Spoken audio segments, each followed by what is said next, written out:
फौज का ऑपरेशन दोस्त जोरों शोर के साथ जारी है। हिंदुस्तानी फौज सर्च, रेस्क्यू एंड रिलीफ को आगे बढ़ा रही है। अब तक हिंदुस्तान से तुर्की में 6 फ्लाइट्स जा चुकी हैं तिब्बी इमदाद लेकर। हिंदुस्तानी फौज के पैगाम वी केयर ने तुर्की के लोगों के दिल जीत लिए हैं। सोशल मीडिया पर बहुत सारी ऐसी फोटोज, बहुत सारी ऐसी वीडियोस वायरल हो रही हैं जिसमें तुर्की के लोग जो हैं हिंदुस्तानी फौज का माथा चूम रहे हैं, उन्हें गले लगा रहे हैं, उनका शुक्रिया अदा कर रहे हैं। इसी पर आज हम बात करेंगे पाकिस्तान के अवाम से कि जहाँ एक तरफ हिंदुस्तानी फौज जो है तुर्की में मदद पे मदद कर रही है, लेकिन पाकिस्तान के प्राइम मिनिस्टर को तुर्की में आने से, विजिट करने से मना कर दिया गया है। इसी सारे मुद्दे पर आज हम बात करने वाले हैं पाकिस्तान के अवाम से, तो आइए चलिए हमारे साथ। आपको पता है कि जिस तरह तुर्की में ज़ल्ज़ला आया है, हिंदुस्तान की फ़ौज का ऑपरेशन दोस्त जो है वो ज़ोरों शोर के साथ तुर्की में जारी है। वहाँ पे उन्होंने फील्ड हॉस्पिटल जो है वो कायम किए हैं, लोगों का इलाज किया जा रहा है, उनकी सर्जरियाँ की जा रही हैं और तुर्की की आवाम जो है उनके दिल जीत लिए हिंदुस्तान की फ़ौज ने। क्या कहेंगे आप? देखें जी, हमसे तो उनको उम्मीद भी नहीं थी। अगर ये चले भी जाते तो इन्होंने क्या करना था। वो तो इनसे डर जाते कि शायद ये अपने लिए मांगने आ गए हैं। तो इंडिया वाले कर रहे हैं। वहाँ भी देखें मुसलमान आबादी भी है, उनके अंदर भी दर्द है, हुकूमत में भी हैं। तो ज़रूरी नहीं है, ये तो इंसानियत का मसला है। ये कोई हिंदू का मसला नहीं है, कोई सिख का मसला नहीं है, ईसाई का मसला नहीं है। ये तुर्की में जब भी पाकिस्तान में कोई आफत आई है, सबसे पहले तुर्की वाले यहाँ पहुँचे हैं। 2008 में जो ज़ल्ज़ला आया था, यकीन करें हम बालाकोट पहुँचे, हमसे पहले तुर्की वाले वहाँ पहुँचे हुए थे हमारे, और जाते ही वो फील्ड में काम कर रहे थे। तो इनको तो शर्म आनी चाहिए थी कि भाई ये दौरे की बातें कर रहा है शहबाज जी कि मैं दौरा करने आता हूँ। उन्होंने मना कर दिया है, उन्होंने कहा कोई जरूरत नहीं आपको यहाँ पे दौरे के लिए आने, क्योंकि इस वक्त हम जो है ज़ल्ज़ले से निपट रहे हैं, उसके असरात जो है हम उनसे अभी तक गुजर रहे हैं। ये तो वही बात होती है ना। देखें, कोई एक अमीर आदमी अपनी मुसीबत में हो तो कोई गरीब आ रहा हो तो उसको मना ही करते हैं ना, भाई तुम मेरे घर ना आई, मैं तो अपनी मुसीबत में हूँ। उनको तो पता है कि ये तो उल्टा को हमसे ले लेगा, हमें कोई अपना रोना सुना के और ले लेगा। इस टाइम उनके पास देने को तो कुछ नहीं है। जब इंसान किसी को देता है, जिस तरह इंडिया ने अपनी आर्मी भेजी है, सब कुछ किया है, तो पाकिस्तान को भी पहल करनी चाहिए थी। इन्होंने कौन से जहाज में अपनी आर्मी बिठा दी थी, कौन से फील्ड हॉस्पिटल बिठा दिए थे कि जी तुर्की ने इनको मना कर दिया है। इन्होंने तो कुछ भी नहीं किया। इन्होंने तो अफसोस भी बड़ी देर से किया है। और अगर इंडियन ये कर रहे हैं तो वो इंसानियत के लिए कर रहे हैं, और अल्लाह पाक उनको कामयाब करे। और वो अब मेरा ख्याल है कि अगर पाकिस्तान के ताल्लुकात अच्छे होते तो जो 2000 अभी सैलाब आया था तो इंडिया शायद यहाँ भी आता, मगर उनको ये मौका ही नहीं देते, उनसे दोस्ती नहीं करते, उनकी बदखोई करते हैं, उनकी बुराई करते हैं, मगर उनका मुकाबला नहीं कर सकते। आपको पता है अब तक इंडिया के 6 जहाज तुर्की पहुंच चुके हैं इमदाद लेकर, जिसमें मेडिसिन शामिल है, सर्जरी का सामान जा है, इसके अलावा उनके पास रेस्क्यू टीम्स है, डॉक्टर्स हैं। इतनी ज्यादा इमदाद उन्होंने भेजी, 6 अब तक पहुंच चुके और अभी भी उनकी मदद जारी है। हाँ, तो बस पाकिस्तानी कौम तो बहुत अच्छी है। अगर ये मतलब है कि अगर हमें यकीन हो ना कि तुर्की वालों को मिल जाएगा तो हम इसने जो रिलीफ अपना अकाउंट बनाया है शहबाज शरीफ ने, तो हम इसको पैसे दें। मगर हमें पता है कि ये अब इसकी जेब में ही जाने हैं, तो इसने आगे पहुँचाना ही नहीं है, फिर हम क्यों दें? ठीक है, इसलिए नहीं देते। और देखें, अगर इस टाइम मुश्किल घड़ी में सबसे पहले पाकिस्तान को उनके साथ खड़ा होना चाहिए था। चाहे इनके पास कुछ भी ना होता, आना ना होता, जाके खड़े तो होते। रेस्क्यू टीम तो 1122 तो भेजते, पैसे देने तो बड़ी, उनको कोई पैसों की तो जरूरत नहीं है। वो तो उनकी डेड बॉडियाँ इस टाइम उठानी है, जो जख्मी है उनको मरहम पट्टी करनी है। तो इनका तो इन पे तो कोई सगा भाई इत्माद नहीं करता। जब यहाँ के लीडर हमारे डॉक्टरों पे इत्माद नहीं करते, हमारे लीडर जो है बाहर जाके इलाज कराते हैं, तो हमारे डॉक्टरों से वो कैसे इलाज कराएंगे? अगर ये जाते भी तो इनसे कोई किसी ने बात ही नहीं करनी थी। ये अच्छा हुआ नहीं कि जलील होके आते। तो इंडिया का इस टाइम 4-5वें नंबर पे जा रहा है, और उसका एतमाद है, पूरी दुनिया उस पर एतमाद करती है। जो भी वो काम कर रहा है सही कर रहा है, चाहे वो हिंदू है, सिख है, उनका मजहब है, ठीक है, इंसान है। तो हम तो जो भी तुर्की से मुआहदे करते हैं उस पर पासदारी नहीं रखते।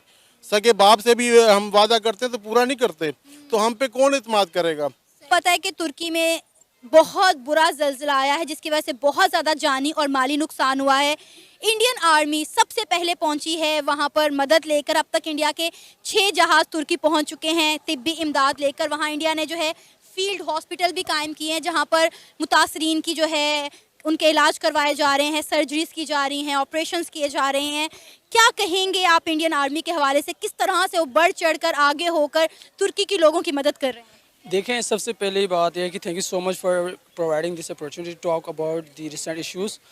तो दूसरी बात ये है कि अगर हम पाकिस्तान की बात करें और इंडिया की बात करें तो सबसे पहले डिफ्रेंशिएट करना ही हमारे लिए एक ये कहें कि एक बेवकूफ़ी की बात होगी, क्योंकि इंडिया एक बहुत ही इमर्जिंग इकॉनमी है पूरी एशिया में, पूरी वर्ल्ड में।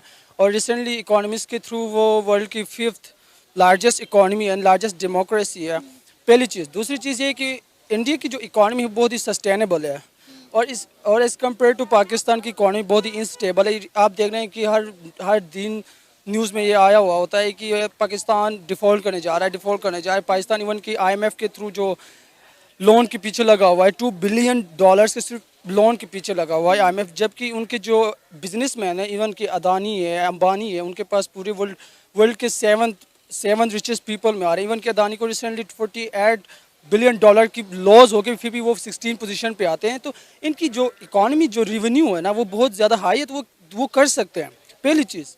दूसरी चीज़ ये है कि अगर जो काम करने की बात है वहाँ पे, तो पाकिस्तान से भी हमारे रेस्क्यू टीम्स चले गए हुए हैं वहाँ पे, और बहुत अच्छे तरीके से फिनोमिनल जॉब कर रहे हैं वहाँ पे। और दूसरी चीज़, आज रात को ही मेरे कुछ दोस्त भी गए हुए हैं अल-खिदमत फाउंडेशन के थ्रू वहाँ पे हेल्प आउट करने के लिए। बिकॉज देखें, अबव रिलीजन एक ह्यूमैनिटी भी कोई एक चीज़ होती है जिसमें ये चीज़ें नहीं देखा जाती। एक ग्रेट नेचुरल डिज़ास्टर है ना, नेचुरल डिज़ास्टर में हर बंदे को, हर ह्यूमैनिटी को ये चाहिए कि वो जाके हेल्प आउट करे, चाहे विदाउट एनी डिस्क्रिमिनेशंस। तो पहली बात जो मैंने की वो ये है रिगार्डिंग अबाउट पाकिस्तान। और दूसरी बात ये है कि इंडिया के जियो स्ट्रेटेजिक इंटरेस्ट है वहाँ पे, क्योंकि रिसेंटली जो इंडियन पैसिफिक ओशन से चाइना के साथ इनके इशूज़ चल रहे थे, उसके बाद रशिया यूक्रेन वॉर और इश्यूज़ चल रहे हैं, तो इंडिया चाहेगा कि वहाँ पे जाके अपना आपको दिखाए, ताकि उनके जो नेशनल जो इंटरेस्ट है, उनके जो नेशनल जोग्राफिकल जो इकोनॉमिक जो इंटरेस्ट है वो अचीव करे और दिखा दे कि हमारे पास हम लोगों ने ये कर लिया, ये किया, ताकि वो अपने जो पोजीशन है as in the global area में, वो पाकिस्तान से अपना आपको सुपीरियर करना चाहता है। आपको पता है कि हमारे प्राइम मिनिस्टर ने वहाँ पर जाना था, लेकिन तुर्की की जानिब से उन्हें मना कर दिया गया है कि आपको अभी यहाँ पर आने की ज़रूरत नहीं है। एक्चुअली ये बात कुछ और तरीके से लिया जा रहा है, इसको पॉलिटिकल कलर दिया जा रहा है कि आप, जी हाँ, इसको आप, हमारे प्राइम मिनिस्टर ने आ गया तो PTI वाले और दूसरे जो अपोजिशन पार्टीज वो कह रहे देखे हमारे प्राइम मिनिस्टर को वहाँ पे एक्सेप्ट नहीं किया, फॉरेन मिनिस्टर को। इंटरनेशनल लेवल पर बात की जा रही है। इसकी इशू की ये बात है, क्योंकि देखे टर्की इस वक्त बहुत एक कैटास्ट्रॉफिक जो डिजास्टर्स आ गए वहाँ पे, एक बहुत ही सख्त मरहले से गुजर रहा है, तो डेफिनेटली वो नहीं चाहेंगे कि किसी को प्रोटोकॉल देके किसी। सर, आपको पता है कि तुर्की में बहुत बुरा ज़लज़ला आया जिसका वजह से काफ़ी जानी और माली नुकसान हुआ है। ऑलमोस्ट 17,000 से ज़्यादा लोग जो हैं वो अपनी ज़िंदगी की बाजी हार गए हैं। इस वक्त सबसे पहले इंडियन आर्मी उनकी हेल्प के लिए पहुंची है। इस मुश्किल घड़ी में 6 जहाज़ इंडिया के तिब्बी इमदाद लेकर तुर्की पहुंच चुके हैं, और उनका जो एक था ऑपरेशन दोस्त वो ज़ोरों शोर के साथ जारी है। क्या कहेंगे आप? नहीं, ये इंडिया का बहुत अच्छा इकदाम है जो जहाज़ लेके पहुंचा। डेफिनेटली तुर्की के लिए हमें भी कुछ करना चाहिए, बट प्रॉब्लम ये है कि इस वक्त पाकिस्तान में हम लोग खुद इस नहज पे पहुंच चुके हैं कि हम लोगों को अब इमदाद की ज़रूरत है। इस महंगाई के आलम ने सत्यानाश कर दिया है इन 8 महीनों ने, तो करना हमें चाहिए, मगर हम कुछ कर नहीं पाएंगे इस वक्त। मेरे ख्याल से मुश्किल है। मस्जिदों में दुआएं ज़रूर कर रहे हैं, और इंडिविजुअली लोग जो कर सकते हैं वो कर रहे हैं। सर, उन्हें इस वक्त दुआओं के साथ साथ दुआओं की भी ज़रूरत है, मतलब बहुत ज़्यादा वहाँ पे मेडिकल ज़रूरत है। और आपको पता है कि इंडिया ने वहाँ पर फील्ड हॉस्पिटल कायम किए हैं, और वहाँ पर अपनी सर्च टीम के साथ, रेस्क्यू टीम्स के साथ वो लोग वहाँ पे ऑपरेशन कर रहे हैं, लोगों का सर्च कर रहे हैं और उनके ऑपरेट कर रहे हैं, उनको हर तरह से तिब्बी सहूलत फ्राहम कर रहे हैं। और आपको पता है इंडिया मेडिकल में ऑलरेडी पाकिस्तान से बहुत आगे है।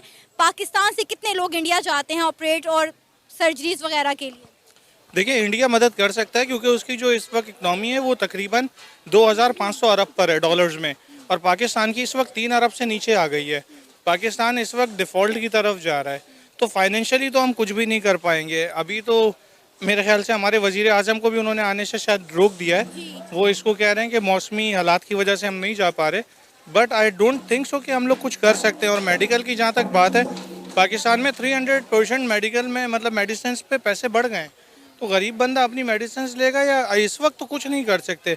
बस सिर्फ हमारी दुआएं उनके साथ है कि अल्लाह उनके लिए बेहतर करे।